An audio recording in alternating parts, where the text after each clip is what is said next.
네, 안녕하세요. 이은영입니다. 오늘은 특별당규 제정 권리당원 투표에 대해서 오후에 나는 반대합니다 라는 의견이 굉장히 많이 올라오고 확산이 막 돼서 도대체 왜 이 내용이 이렇게 확산이 되는지에 대해서 제 나름대로 정리해서 설명을 드리고자 합니다.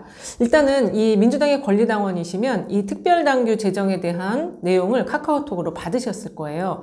근데 이게 글자가 너무 작아요. 그래서 이게 확대를 해서 보려고 했는데 안 되더라고요. 그래서 이 기술적으로 이거는 좀 확대를 해서 볼 수 있게 당원들에게 보내주는 것이 좀 더 친절한 그 당무였지 않았을까 이런 생각이 들고요. 그 다음에 적어도 이 정도의 내용들을 당원들께 보내고 이게 이제 선출직 공직자를 뽑기 위한 기준들이잖아요. 그러면 2020년과 이번이 무엇이 달라졌고 또 이번에 이게 제정이니까 개정이 아니고 제정이니까 어떤 취지야 어떤 배경에서 이러한 내용들이 만들어졌는지에 대해서 해설서가 좀 나올 필요가 있다. 그래서 이 해설서가 이 특별당규에 대한 내용과 함께 붙어서 이게 이제 당원분들이, 이제 현직에 일하시는 많은 분들이 이걸 다 읽어보고 할 수가 없잖아요. 그러니까 그 요약해설서를 붙여서 당원분들이 이해하기 편하시게 그렇게 친절하게 좀 보냈으면 얼마나 좋았을까 그런 생각이 들었어요. 그리고 어쨌든 당원분들이 이제 이거에 대해서 내용을 뭐 숙지는 하셨겠지만 아주 자세하게 보지는 않으셨을 겁니다. 그래서 아까 말씀드린 것처럼 선출직 경선을 한다라는 대목과 일반인과 권리당원을 5대5로 한다라는 거에 동의했기 때문에 이것에 대해서 별 그렇게 반론이 없었거든요. 그런데 오후부터 이게 급속하게 반대 여론이 올라온 거는 저는 박강원 원내대표의 그 첫 번째 인선이 권리당원들의 마음에 들지 않았기 때문이지 않을까. 특히 이제 김앤장 논란이 많이 이슈가 되고 있는데요.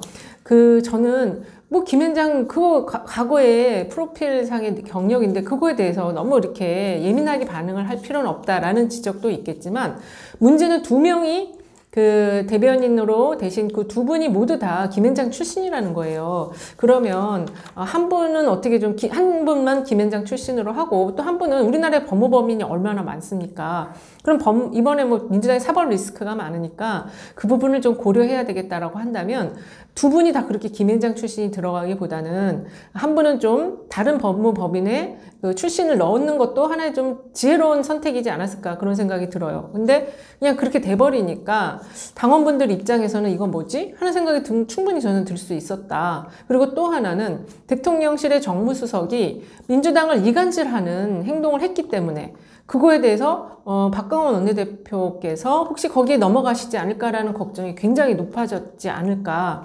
그래서 분노 게이지가 뚜껑이 열렸다. 이렇게 좀 정리할 수 있는 겁니다. 그러면 문제가 된 당원당규 내용이 도대체 뭔지 그걸 제가 좀 정리를 해봤어요. 일단은 이제 막 그 커뮤니티 같은 데 돌아다니는 글을 보면은 그 삼성 금지를 해야 되는데 이 물갈이를 위해서 삼성 금지 조항이 들어갔어야 되는데 이게 왜 없냐, 이거 좀 불합리하다라는 지적이 있었습니다. 근데 제 생각에는 이거는 문화로 정리를 해야지 이렇게 당규에 넣어가지고 인위적으로 규제를 하는 거는 어떻게 보면 역차별이 될 수가 있다는 게 제 개인적인 입장이고요.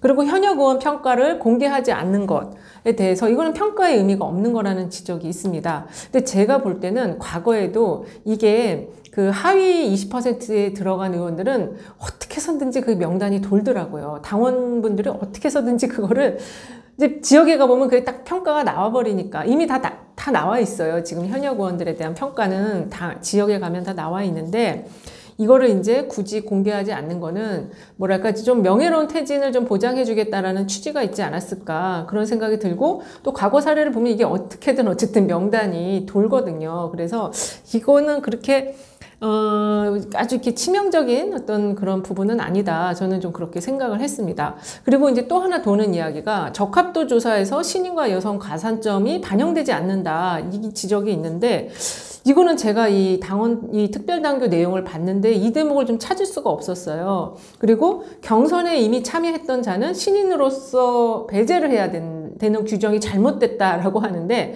저는 이전에 경선을 참여했다면 이미 그 사람은 신인이 아니라는 생각이 좀 들거든요. 그래서 이 주장이 왜 나왔는지 좀 잘 이해를 할 수가 없었고 또 하나는 국회의원이 기초나 광역단체장에 나갈 때는 페널티가 없고 지방자치단체장이 현역 의원으로 도전할 때는 페널티를 적용한다라는 주장이 있는데, 이거는 이 특별 당규를 보면은 그렇게 적용되는 게 아니고, 임기의 4분의 3을 맞추지 않고 어떤 이 선출직의 이게 내용이 다르잖아요. 거기에 도전할 때에 대해서는 100분의 25의 페널티를 주는 걸로, 감산을 주는 걸로 그렇게 되어 있어요. 그래서 이 부분은 국회의원이 어디 나가면은 페널티 안 주고 지방자치단체장들이 국회의원 도전하면 페널티 준다라는 주장은 조금 사실이 아니다, 이렇게 좀 정리할 수가 있을 것 같습니다. 그 다음에 이 내용 중에서 가장 중요한 거는 단수 후보 선정 기준과 감산의 기준이에요. 그거는 이제 보신 분들도 있고 안 보신 분들도 있겠는데, 단수 후보 선정 기준은 5가지 정도가 있습니다. 이게 이제 보시면은 일단은 그 후보들이 그 1위와 2위가 30점, 심사 총점이 30점 이상일 때는 단수를 줄 수 있다. 그 다음에 여론조사, 즉 공천 적합도 조사를 해서 100분의 20의 격차가 나면은 그 1위를 한 후보는 단수를 줄 수 있다. 그 다음에 1위가, 그러니까 이제 후보들이 나왔는데 1위가 청년이야. 청년인데, 청년, 여기가 이제 엔드 규정이 적용이 돼 있어요. 정치 신인이면서 청년인 경우에 그 1위를 할 경우, 그것도 이제 1위가 2위와의 격차가 총점으로 봤을 때 30점 이상이거나, 또는 그 공천 적합도 조사 시 100분의 10인 경우, 이거는 이제 일반 그 후보인 경우에는 100분의 20일 때 단수를 줄 수 있지만, 청년일 때는 100분의 10일 때 단수를 줄 수도 있다라고 돼 있거든요. 저는 이거는 크게 문제는 없다고 봤습니다. 그 다음에 이제 비례 국회의원이 지역으로 가고자 할 때 이거는 단수는 안 된다라는 게 여기 명문화가 돼 있어요. 그래서 그 선거구의 추천인이 뭐 1명 이상은 돼야 되는데, 1명일 때는 상황을 봐서 이제 단수를 준 수도 있다라고 되어 있는데, 어쨌든 비례 국회의원이 지역에 갈 때는 경선을 해야 된다. 그러니까 경선을 해야 된다가 아니라 단수를 줄 수 없다라고 되어 있거든요. 그리고 또 하나가 이제 현직은 그 경선을 원칙으로 한다라는 규정이 있어요. 이 규정 때문에 민주당의 권리당원님들께서 이 특별 당규에 대해서 큰 문제 제기를 안 하셨던 것 같거든요.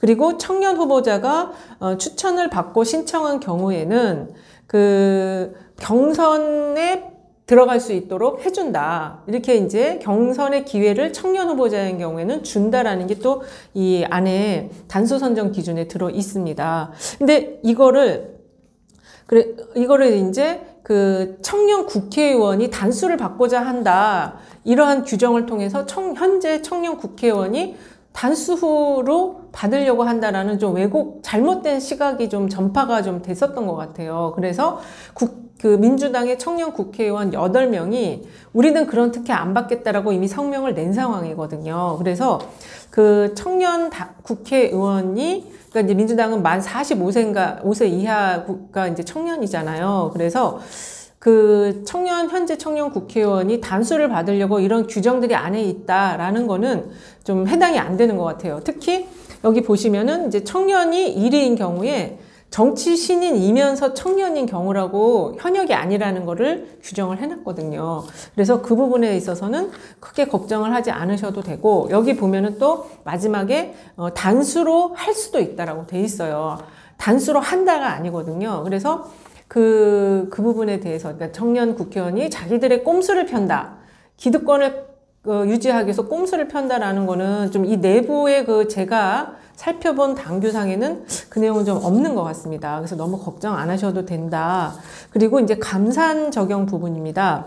이 감산은 3가지 정도가 있는데요. 아까 말씀드린 것처럼 4분의 3을 마치지 않은 상태에서, 임기의 4분의 3을 마치지 않은 상태에서 이렇게 선출을, 다른 뭐 국회의원이든 모든 선출직에 도전을 하면 100분의 25의 감산을 준다라고 돼 있어요. 근데 이거는 보궐선거가 일어나면 세금이 투여가 되기 때문에 이건 저는 당연히 필요한 조항이라는 생각이 들고요.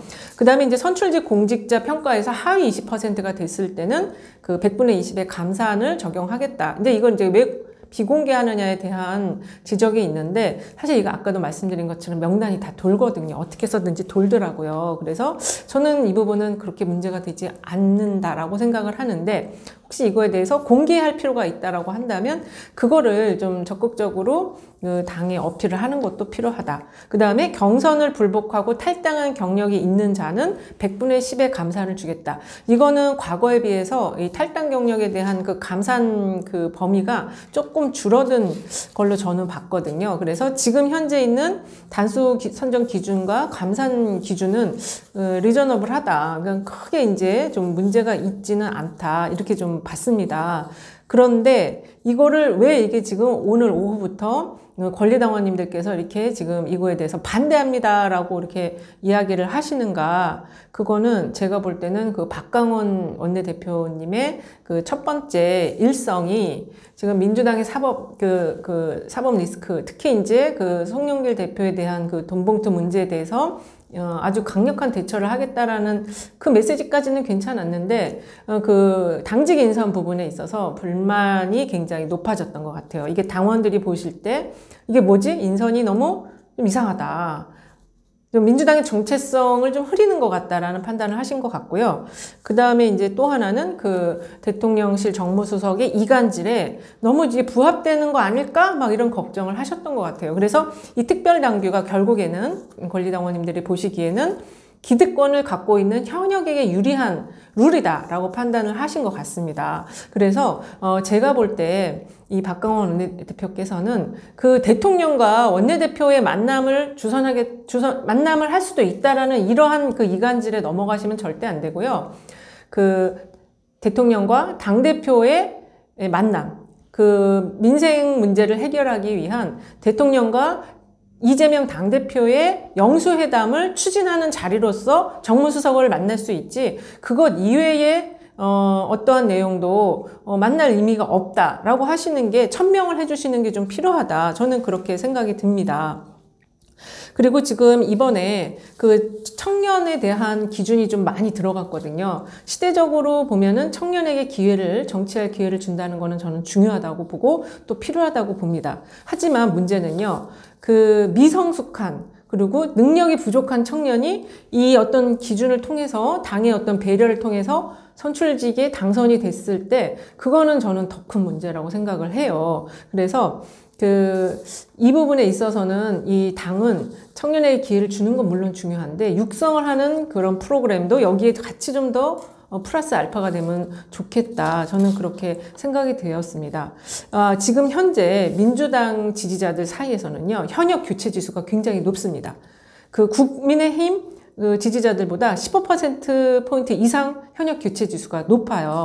그리고 그거는 그 현역의 경쟁력 부분에 있어서 실망을 했기 때문이에요. 현역들이 지금 선거에서 얼마나 내년에 그 총선처럼 이 중요한 선거에서 정말 얼마나 경쟁력을 갖고 있는지 민주당의 지지자들, 권리당원들께서 지금 의구심을 갖고 있기 때문에 그래서 이 많은 어떤 그런 이 오후에 일어났던 그 이 당규를 반대한다라는 여론이 이 지금 당규가 그 현역 국회의원들이 자신들의 기득권을 강화하기 위한 거라고 자세하게 내용을 보면 그런 부분은 그런 부분이 제가 볼 때는 없는 것 같은데 단지 하나 그런 현역들의 기득권을 포기하지 않은 부분은 그 권리당원 명부를 본인들만 갖고 있는 것, 예비 후보들에게 공유하지 않는 부분은 요거는 좀 기울어진 운동장이고 공정하지 않다라고 생각이 드는데 그 부분에 대한 언급은 없었거든요. 그래서 이 부분을 이번에 특별당규가 통과가 만약에 되더라도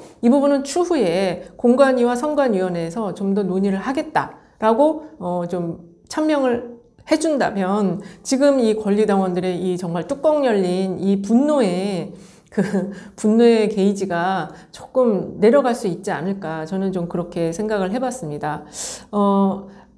지금 다음 대선이 민주당에게 굉장히 유리하다. 이래서 공천만 받으면 된다라는 생각을 현역이시든지 또는 그 예비 후보든지 모두 다 갖고 계신데요. 그렇지 않아요.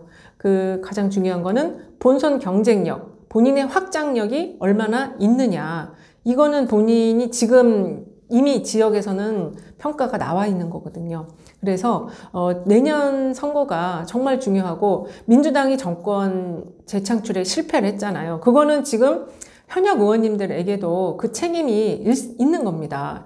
물론 나는 열심히 했다고 말씀하실 수 있겠지만 대통령 30% 지지율 안에는 민주당 의원들에 대한, 현역 의원들에 대한 실망도 있기 때문에, 포함되어 있기 때문에 교체 지수가 굉장히 지금 높은 거거든요. 그러면, 지금이라도, 이게 이제 이 특별 당규가 저는 가결될지 부결될지, 지금 현재는 부결 의견이 막 지금 높아지고는 있지만 그래도 가결이 되지 않을까. 이게 너무 늦게 불이 붙어서 내일 이제 투표가 들어가니까 가결될 것 같기는 하지만 그래도 현역 의원님들께서 이 부분에 있어서 그 권리당원의 명부 공유 문제는 한번 좀 진지하게 검토할 필요가 있지 않을까 이런 생각이 들고요.